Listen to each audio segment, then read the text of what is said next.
राधे राधे दोस्तों, कैसे हैं आप सब। दोस्तों, पूर्वजों के प्रति सम्मान और श्रद्धा के प्रतीक पितृपक्ष शुरू हो गए हैं। पितृपक्ष भाद्रपद माह की पूर्णिमा तिथि को शुरू होते हैं। पितृपक्ष भाद्रपद माह की पूर्णिमा को शुरू होकर अश्विन मास की अमावस्या, जिसे सर्वपितृ अमावस्या कहा जाता है, के दिन समाप्त होते हैं। पितृपक्ष पूरे 16 दिनों के होते हैं। इस दौरान पितरों के निमित्त ही कार्य किए जाते हैं। इस दौरान किसी भी तरह के शुभ कार्य, विवाह, मुंडन, गृह प्रवेश आदि वर्जित रहते हैं। पितृपक्ष को श्राद्ध पक्ष या कनागत भी कहा जाता है। पितृपक्ष अपने पूर्वजों के प्रति श्रद्धा भाव दिखाने का समय होते हैं। पितृपक्ष में पितरों के लिए तर्पण और पिंडदान किया जाता है। मान्यता है कि पितृपक्ष में पितृलोक से किसी न किसी रूप में अपने स्वजनों से मिलने के लिए धरती पर आते हैं और स्वजनों के द्वारा भोजन व भाव ग्रहण करते हैं।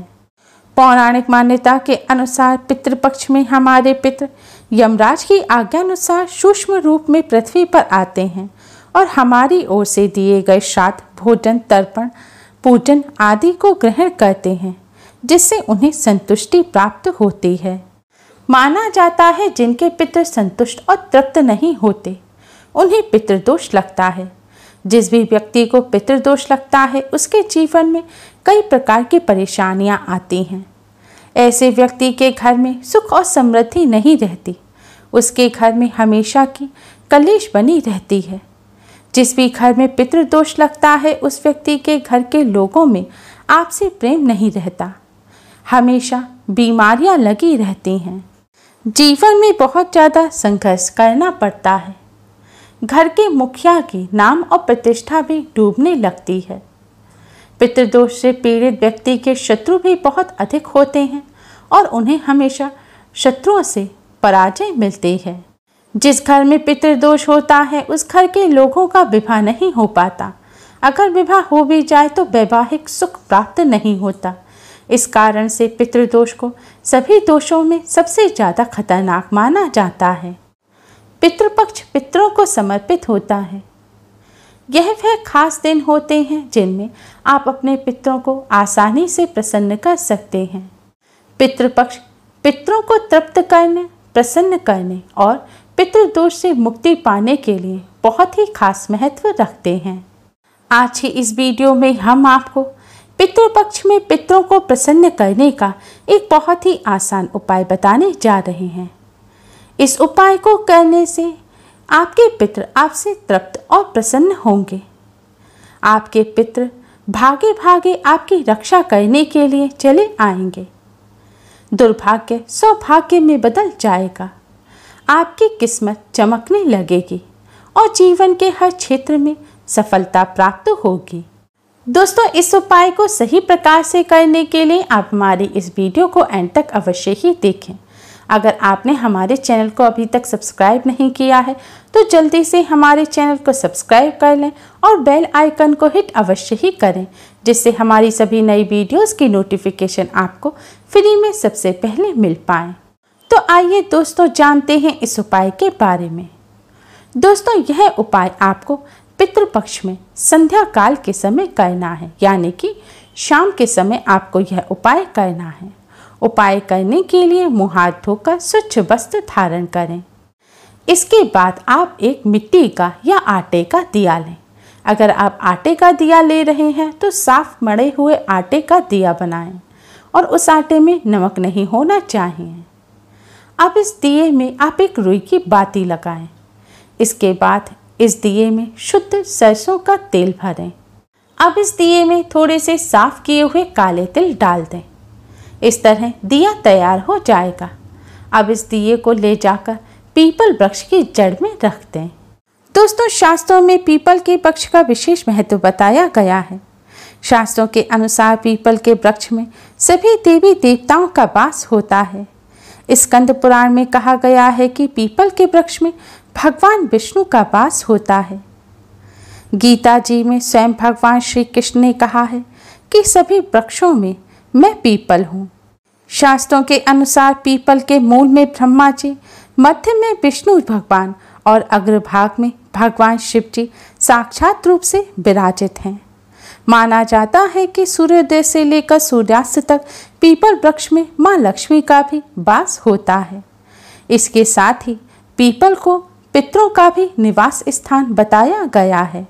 शास्त्रों में पितृदोष से मुक्ति पाने के लिए और पितरों को प्रसन्न करने का सबसे आसान उपाय बताया गया है पीपल वृक्ष का पूजन। पितृपक्ष के दौरान जब पितृदेव पितृलोक से धरती पर आते हैं तो पीपल वृक्ष में ही निवास करते हैं। इसलिए पितृपक्ष में पीपल वृक्ष का पूजन अवश्य ही करना चाहिए। ऐसा करने से पितृ तृप्त और प्रसन्न होते हैं, पितृदोष दूर होता है और पितरों के साथ साथ भगवान विष्णु, माँ लक्ष्मी जी और समस्त देवी देवताओं का भी आशीर्वाद प्राप्त होता है। इसीलिए दोस्तों आपको भी पितृपक्ष के दौरान पीपल वृक्ष का पूजन अवश्य ही करना चाहिए। पीपल वृक्ष का पूजन करने के लिए आप इस तेल के दिए को जलाएं। इसके बाद आप भगवान विष्णु, माँ लक्ष्मी जी को प्रणाम करें, पितृदेव को प्रणाम करें और समस्त देवी देवताओं को प्रणाम करें। उनसे जाने अनजाने में की गई सभी गलतियों की क्षमा मांगें। क्षमा मांगने के पश्चात अब आप भगवान विष्णु जी के महामंत्र ओम नमो भगवते वासुदेवाय का 11 बार जाप करें। जाप करने के पश्चात अब आप पितृदेव के इस मंत्र का 108 बार जाप करें। मंत्र इस प्रकार है, ओम पितृदेवताय नमः, ओम पितृदेवताय नमः। अगर आप मंत्र का जाप नहीं कर सकते तो आप भगवान विष्णु जी की और पितृदेव की चालीसा का पाठ अवश्य ही करें। इस तरह पूजन करने के बाद अब आप पीपल वृक्ष की 7 परिक्रमा करें। परिक्रमा आपको क्लॉकवाइज करनी है। जैसे घड़ी की सुइयां घूमती हैं उसी प्रकार आपको पीपल वृक्ष के चारों तरफ घूमकर परिक्रमा करनी है। परिक्रमा करते समय भी आप ओम नमो भगवते वासुदेवाय मंत्र का जाप करते रहें। फिर आप भगवान विष्णु, माँ लक्ष्मी जी को प्रणाम करें और उनसे अपने पितरों की आत्मा की शांति, तृप्ति और संतुष्टि की प्रार्थना करें। अपने पूर्वजों की मुक्ति की प्रार्थना करें। प्रार्थना करने के बाद अब आप पितृदेव को प्रणाम करें और उनसे पितृदोष से मुक्ति की प्रार्थना करें। भगवान विष्णु, माँ लक्ष्मी जी और पितृदेव से सभी कष्टों और संकटों को दूर करने की प्रार्थना करें।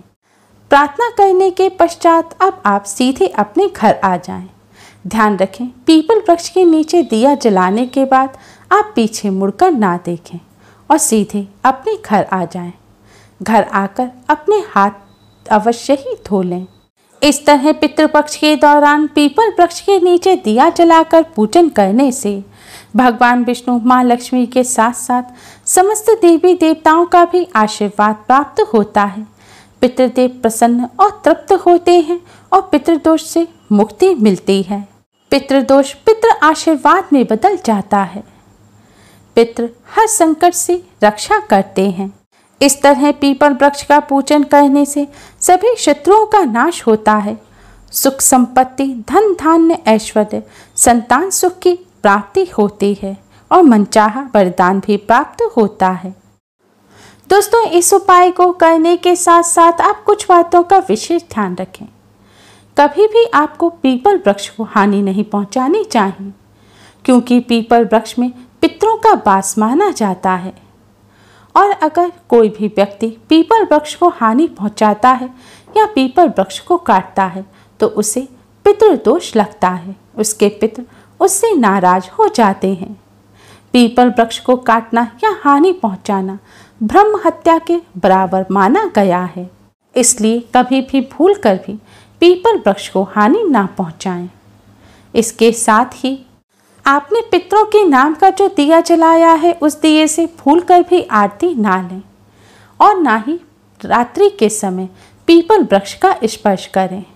ध्यान रखें, पीपल वृक्ष का पूजन हमेशा सूर्योदय के बाद और सूर्यास्त के लगभग 1 घंटा बाद तक ही किया जाता है। यानी कि सूर्योदय से पहले और रात्रि के समय भूल कर भी पीपल वृक्ष का पूजन ना करें, क्योंकि रात्रि के समय पीपल के वृक्ष पे धन की देवी माँ लक्ष्मी की बहन अलक्ष्मी यानी कि दरिद्रता का वास होता है।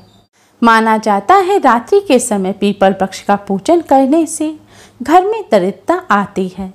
रात्रि के साथ ही रविवार के दिन भी पीपल वृक्ष का पूजन ना करें, क्योंकि रविवार के दिन पूरे दिन पीपल वृक्ष पर दरिद्रता का वास होता है। पितृपक्ष के दौरान संध्या काल के समय इस तरह दिया जलाने से आपके पितृ आपकी रक्षा करने के लिए दौड़े दौड़े चले आएंगे। पितरों की कृपा से बिगड़े काम भी बनने लगेंगे और आपकी किस्मत चमक जाएगी। उम्मीद है आपको हमारी ये वीडियो पसंद आई होगी। प्लीज़ लाइक करें, हमारी इस वीडियो को अपने फ्रेंड्स और रिश्तेदारों में ज़्यादा से ज़्यादा शेयर करें, जिससे वह भी इसका लाभ उठा सकें। हमारी और भी वीडियोस के लिए हमारे चैनल को सब्सक्राइब करना ना भूलें। Thanks for watching. Radhe Radhe.